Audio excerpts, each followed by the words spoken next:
Yes, I'm bringing the neckerchief back, but not on the neck. On the dick neck. The cockerchief. I wear a 7. Whatever that is. 7 long. Thank you. I appreciate that vote of confidence. I'm a 3 wide. Oh, wow. It looks like a Livestrong bracelet. Congratulations to Ashley. I had no idea she was rolling that deep.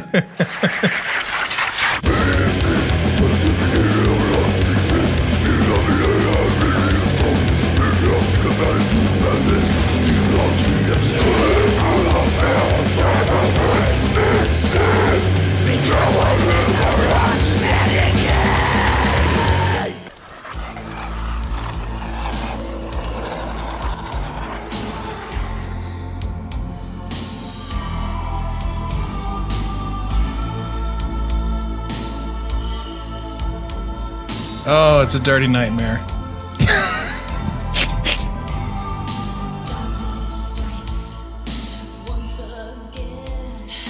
Yeah, that mic is the most expensive mic I've ever had, so Good thing it's in my hands. slobber all over it. Well, thank you for that. I don't need that, but This mic really gets the burps. and that is literally why I need that mic for my fucking vocals, because they are my vocals not like burps? Basically more than belches, yeah. burps and farts.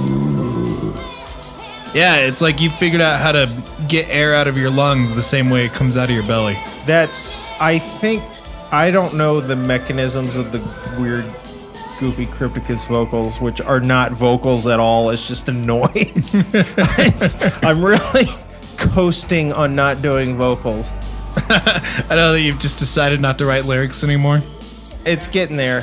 I like the idea of you writing lyrics after recording, like just and then writing a poem, calling it the lyrics. That's what I'm doing. A leapfrog version of that. I do the burps, then I write lyrics based on the burps, then I will redo the burps based on the lyrics. Yeah, I do that. Similarly, but I do it basically phrase by phrase. Like I'll just loop the section I'm trying to do, and then I'll and I'll figure out like the fucking cadence, the cadence I want. The cadence, yeah, I gotta get the cadence first. I'll start to put words to it, and like at least for the last one, I watched that Cannibal Corpse documentary about how they write lyrics for Corpse Grinder. That looks miserable to me. They literally just sit there going, peel the skin.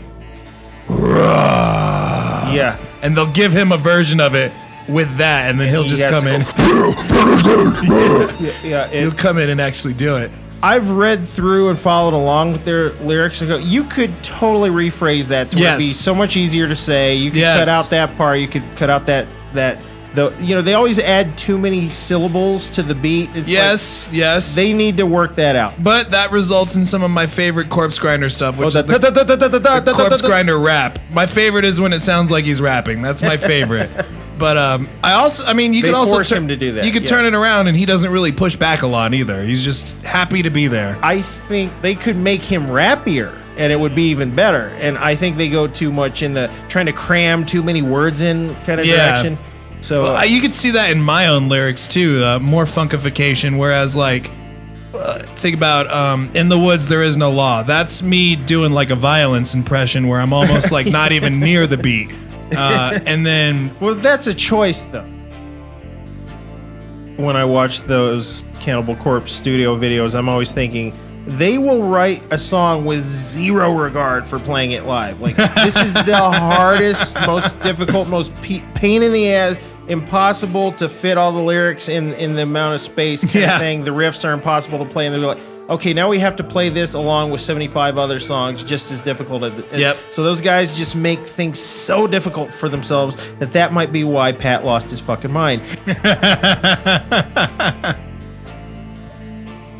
What do you mean? Don't you want to be bigger, better, stronger, faster? I can't be any better, Justin. That's impossible. Come on, look at me. Look at me. Jack, am I beautiful? Am I Yes, beautiful? you are. Thank you. Thank you. See? Thank you. Damn. Thank you. That's right. Jack What is... am I, chopped liver? Jesus. See if I come... Thank you. Thank you. I You a appreciate it. beautiful motherfucker. This is why we keep you around, Jack Brown. You boost our confidence. At cocksucker. Pointed at cocksucker. It's a callback to the first season. Yes, thank you. Oh, is this season 2? This is season 2. I don't understand that with podcasts. It's like, well, I think that's just vacations. You take a vacation, you end the season. I just bought this on Google Play, the spooky soundtrack. This shit is all available now thanks to, what's that record company? Not Mondo, the other one. We're now starting Elves from 1989. Oh boy. Yeah, feel free to ask for a change of venue at any point. Nope, this is We Ride. Okay, all right. We Ride to Elves. I mean, look at this scene right here. This is an elf movie, and it matches out. It matches up perfectly. Thanks for the peanuts. Let me get into some of these peanuts. Appreciate you bringing treats. I'm not a monster. Earn my keep. You edit this podcast. I pay you in literally peanuts. Eat a sack of nuts. Yeah. Jack. Jack can eat. Okay, this has to be a segment, but what were you going to say there? Oh, no, I was going to say some boring shit. I'm more interested in Jack eating. Now, I came home from your place on New Year's, which, by the way, I went over to the pizza's house on New Year's, and it was the deadest New Year's ever. We just did nothing. Yes. And I had zero complaints. Did we literally have a sugar crash all at the same time? We ate a bunch of garbage, and then we crashed, and I slept completely through New Year's. I didn't give a fuck. Yeah. I don't give a fuck about your human measurements of time. But yeah, it was fun. But anyway, Jack came home, and I watched Jack pull out a... No, Jack, is it okay for me to talk about this? You seem like you're getting nervous over there. Okay. He's the smallest out of everyone in this room. But he holds the most power. He pulled out one of those boxes of White Castle, the big ones that you get at the convenience store. Laid out 6 of those babies. Oh, okay. My bad. Jack just corrected me. This just in. It wasn't a 12-pack. It was 2 6-packs. Thank you, Captain Penant. But have you ever... You do those, right? Belly Every now and busters. again? Belly busters. Right. Okay. How does one box of those hit you? How are you? Like, is that pretty good? You good? Yeah, I'm done. Yeah. I'm done. Not Jack Brown. Not the Jack Brown party. Hello, nurse. The Jack Brown party train keeps rolling. He did a plate of 6 of those, which, by the way, I do 4, and I have to save the other 2 for after my nap. For after my hangover sleep off, because that's the only time I eat those fucking things. But he polished off a plate of 6, went to the kitchen to put his plate away. Nope, came back with another plate of 6, polished those off, and I'm talking within like half an hour. And I've never seen an eating performance like that in person. And he acted like it was nothing. And you wouldn't join the slider eating contest at Decemberger? How dare you? He didn't want to embarrass your fans. Didn't want to make anyone look bad. That's right. Jack Brown he's like, no, I'm off the clock, guys. Sorry. I'm training for Color me impressed, Jack. That is awesome. I want to be his manager from here on out as a competitive eater. I'm putting this out here into the world here on the podcast. Jack Brown is a burgeoning competitive eater entering the scene. I'm his manager. Get at me. He wasn't trying to impress anyone. He was just like, he was impressing himself. He was satisfying himself. Well, I think he was just filling the void, but that's different. That's a different conversation. That's how I got this big, is filling the void. Too many treats. One of us is going to die in this house. Me or Jack Brown is going to find the other one dead. That's. I just don't know who it's going to happen to first. My money's on him. We watched Grumpy Old Men together, and it was very prophetic. Uh-oh. I could see Jack wouldn't leave though. He would haunt. Yeah, you know, he's so as a human, but terrifying as a ghost. Horrifying. Terrifying. That's my review of Jack Brown. He's so So as a human, but a terrifying ghost. He should be so honored to have that on his tombstone. Yeah, he's so. So human. Excellent ghost. I can't believe you're gonna make us sit through Elves with Dan Haggerty. We'll never get movies like this anymore. Now we get comedies about people that make themselves small to save the environment. Did you watch that? I did not see Downsizing, although I will admit I like the premise. Yeah, I do too, but I heard that everybody said it fucking sucks balls. That's and what that I it's heard terrible. too.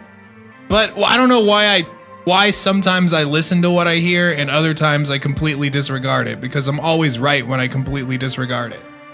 So I don't know why I do that. I have certain reviewers that I'm like, oh yeah, that guy, he's on the same page as me. And Mike Stotska, whatever he says, I'll go with. from Red Letter Media. Yeah. Why is yeah. Rich Evans the only one that they ever get to do physical comedy on that? He's the only one that'll degrade himself like that. In the latest review for Bird Box, he goes around and he smashes the entire set because he's wearing a blindfold.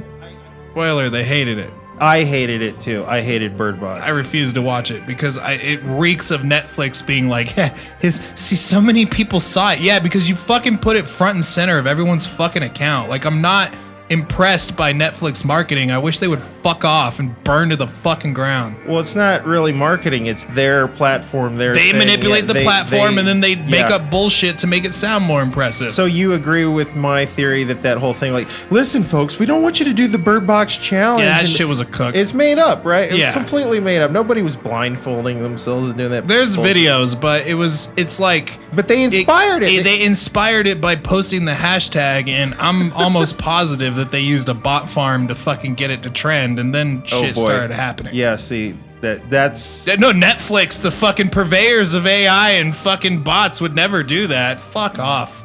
Oh, no, you can trust them. Yeah, it's crazy now that... I'm sure they're watching you jack off through your fucking camera. Me specifically? Yes, Or just... all of us. They got AI that looks for dickheads popping up, and just there's one. There it is. It's a very unique shape, so you could teach an AI to recognize it against a bunch of different... Jack, now, you're going to get sucked into this podcast at some point, so yeah, stay available. Like, stay in the McMahon seat. Don't get too comfortable and don't make any plans, but do be available for us to use as an object. RKelly style. Comedy object. Oh man, I wish I had cable so I could watch that fucking documentary about him. Jack and I were balls deep in that RKelly thing for a while, and it's really brutal. I'm surprised that it's taken this long to anything. Like they finally are like, all right, we all watched the thing. We're gonna investigate him now. It's like so many fucking stories have come forward about that shit. I don't understand how it took a 4-part documentary on a cable network no one watches to like make the police do anything.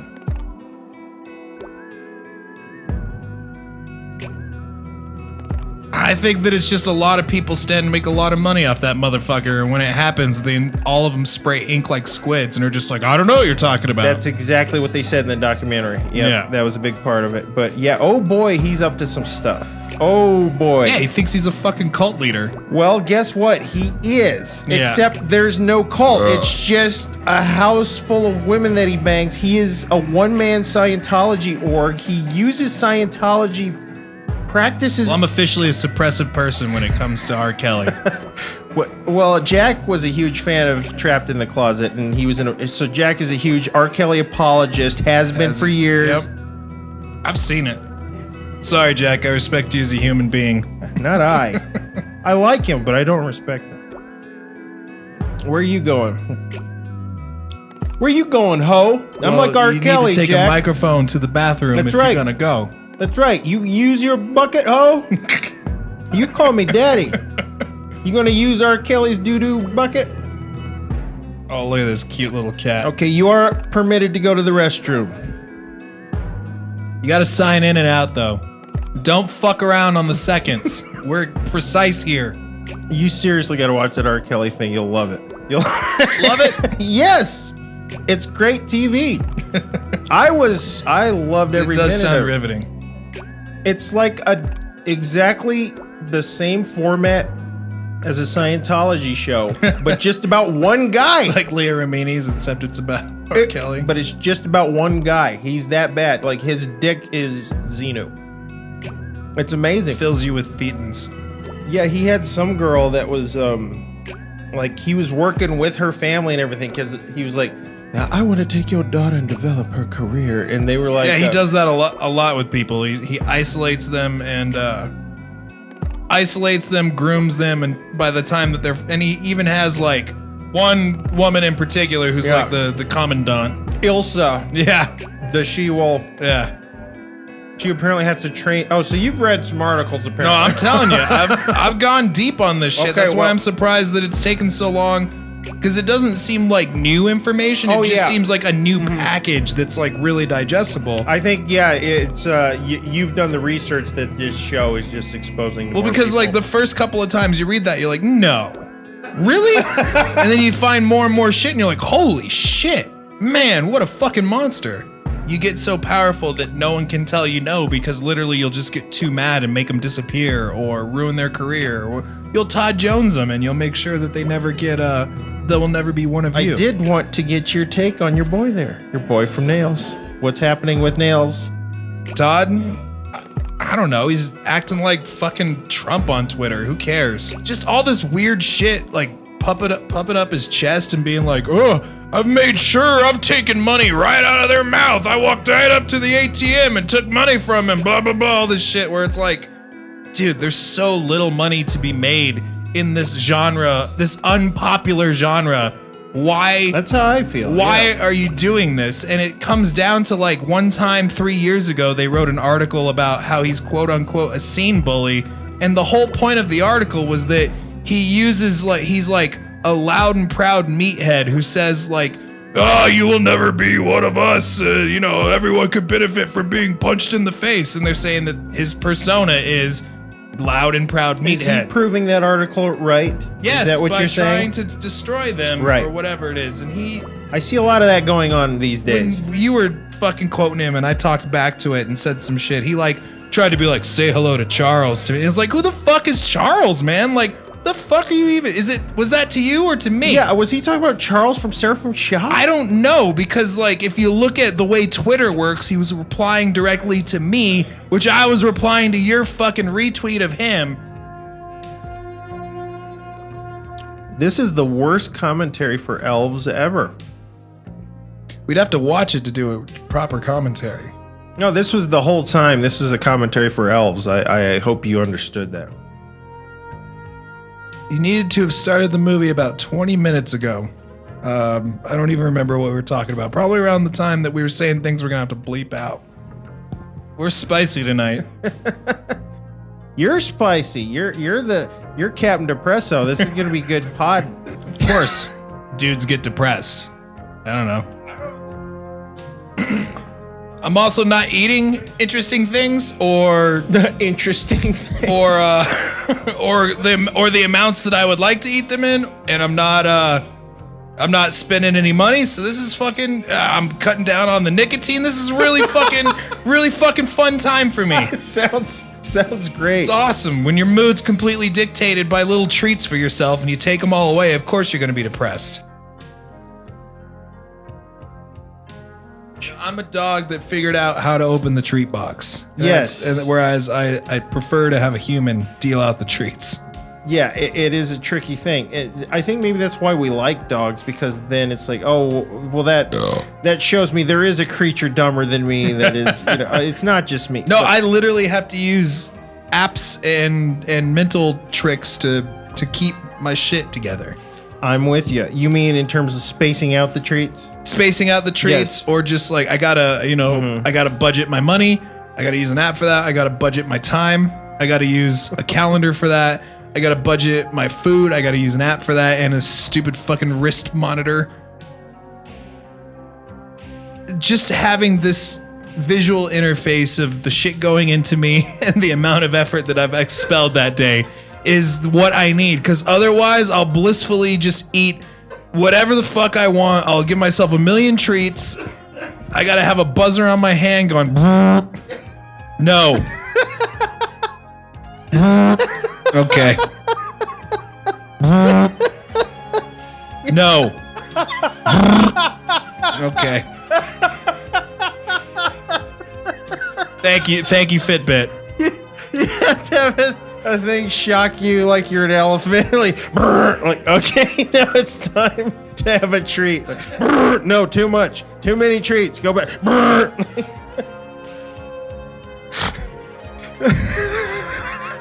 It's either the ability to escape into something, which makes me happy, or the ability to give myself treats. And right now, it's no treats.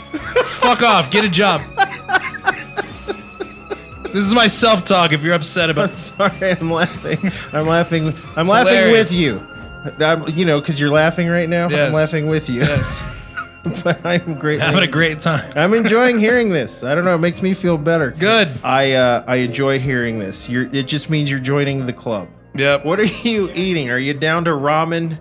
No. I was ramening for quite a few years, and that's not a good place to be.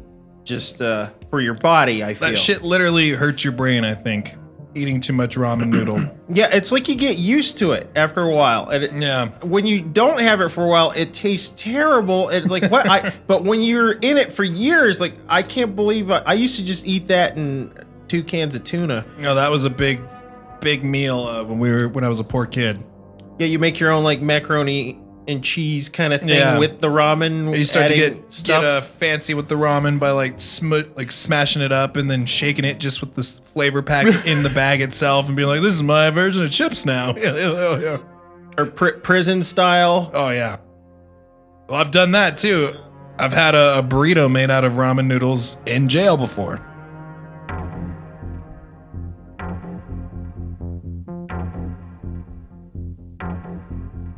No, that's. It was definitely like there was a vetting process to decide if I was able to participate in the burrito party for sure.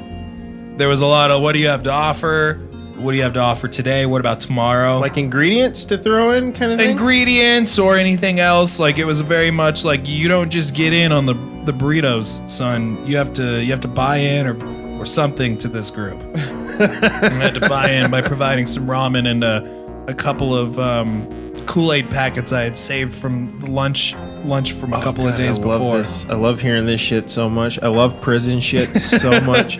It's not. I mean, it wasn't crazy. I mean, it was super relaxed prison. It wasn't prison at all. It was just like don't ruin it for me. I want you to have been in prison. All right. Well, I'm in a uniform. I'm wearing boots. Not boots. What do you call Crocs. them? Sandals. Sandals provided by Bob Barker. Literally everything. Everything was provided by Bob Barker. So we'd say, don't let me smack you with my Barkers.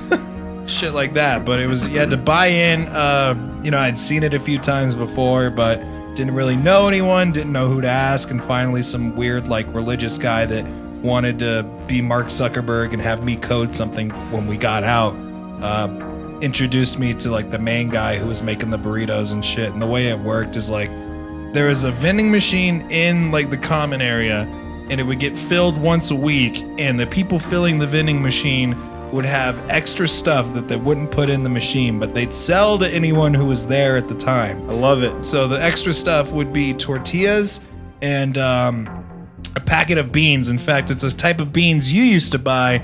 Comes in a black bag, and you mix it with water, and it's got some flavoring and shit. Oh, yeah. So it had those, and you had ramen noodles, and that's basically it. The guys we were on work release, so we could literally leave for 8 hours to go to work and then come back. So people would come back and they'd bring a little hot sauce or something and be able to bring that in. You had to keister it? No keystering, just claiming it. I'm bringing in hot sauce, boss. Oh, that's cool. Sure. Okay, you're bringing in hot, but it wasn't in a bottle. It was always in a packet or whatever. But the way it worked is you had to heat up the ramen noodles, heat up the beans, wrap everything in newspaper and put it underneath the mattress and leave it let it bake for a few minutes.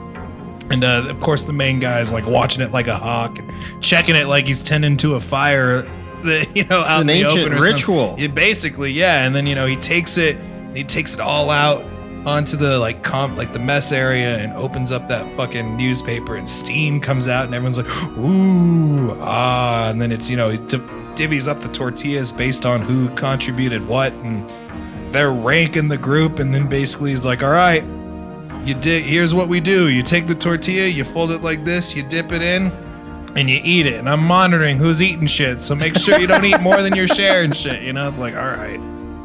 Thanks.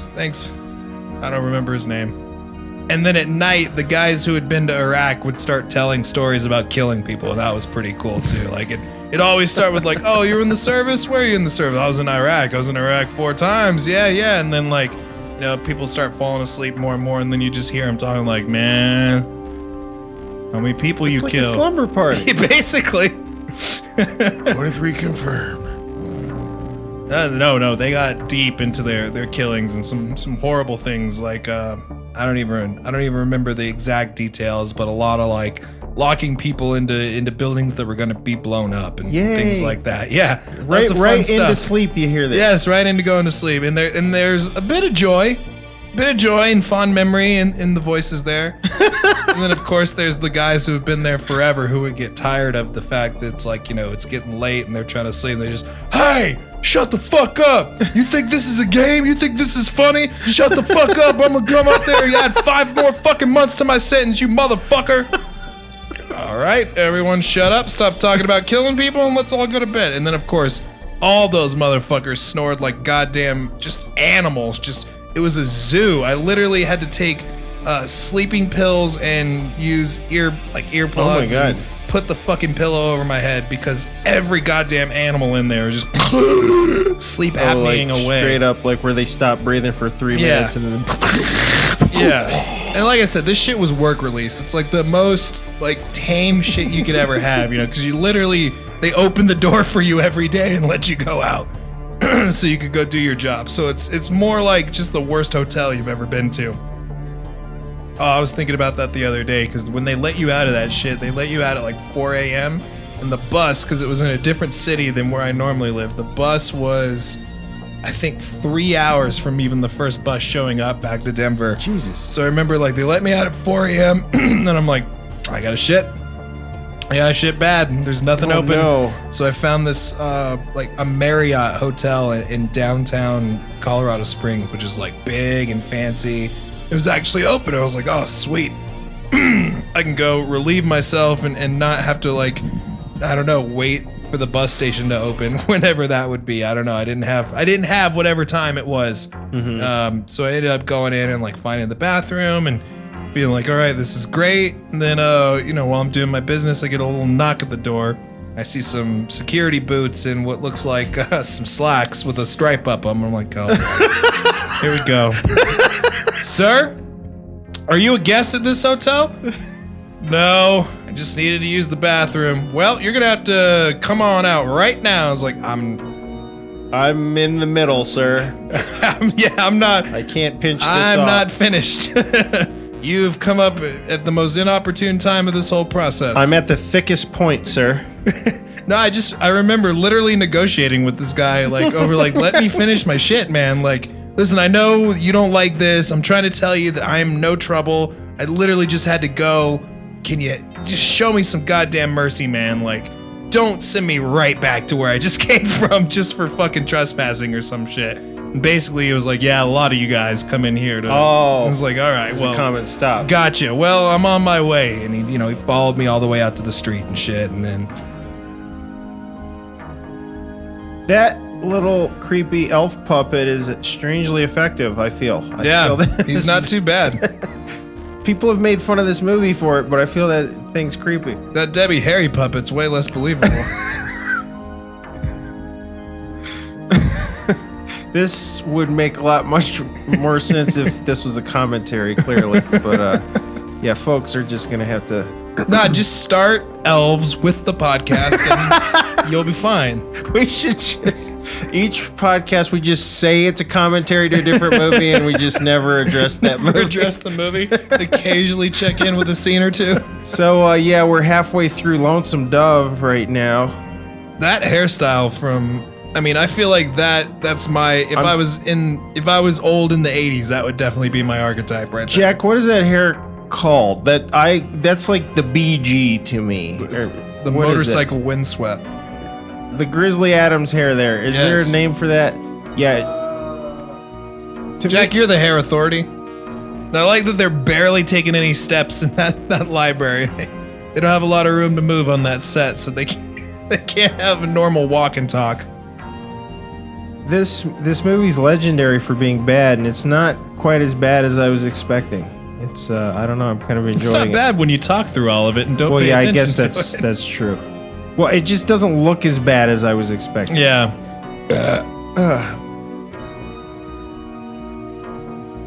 But I don't know about you, but I personally got some Twitter grief for missing the deadline on our New Year's. Like, guys, we needed a vacation, for fuck's sake.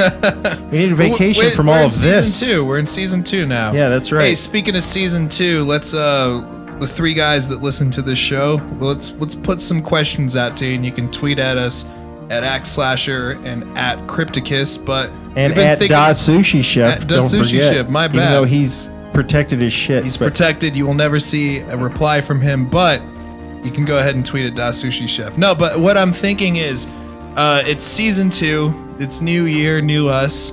We're thinking about changing formats a little bit, and not necessarily format, but frequency. Lately, season 1 was all about the moon cycle. We were trying to do it during the full moon, or as closest to a full moon as we could get, and the whole point was to have some sort of fun ritual around that.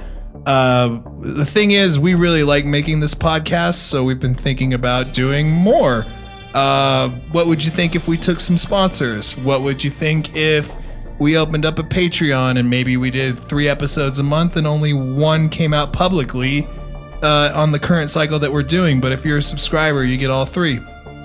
Perhaps doing a video aspect to this, but we're all kind of gross, so I'm not really sure that's the best way. Well, idea. The pornographic aspect doesn't have to be there. We could just sit there and talk. We could cut out the pornographic part. We should at least sell the porn somewhere. Well, that was mostly Jack's input, was that we were supposed to do it all greasy. Greasy and horned up. And dressed up like Romans for some reason. Yeah, he wants to put a quill up my cock. Very specific, Jack. Why a quill? Well, he thinks he can get ink out of it. We just put words in his mouth and we ask him why he said that. And don't allow him to answer. And then answer for him. This is our act. Welcome to the new year. Yep. Welcome to season 2. It's very important that you understand this is episode 1 of season 2, or else you won't understand anything that happened. S02. E01. This is peak podcast, people. The 3 people that listen to this podcast, let us know on Twitter or send us an email at pizza@axeslasher.com, crypticult@gmail.com, jackbrown@yourmamaspanties.com.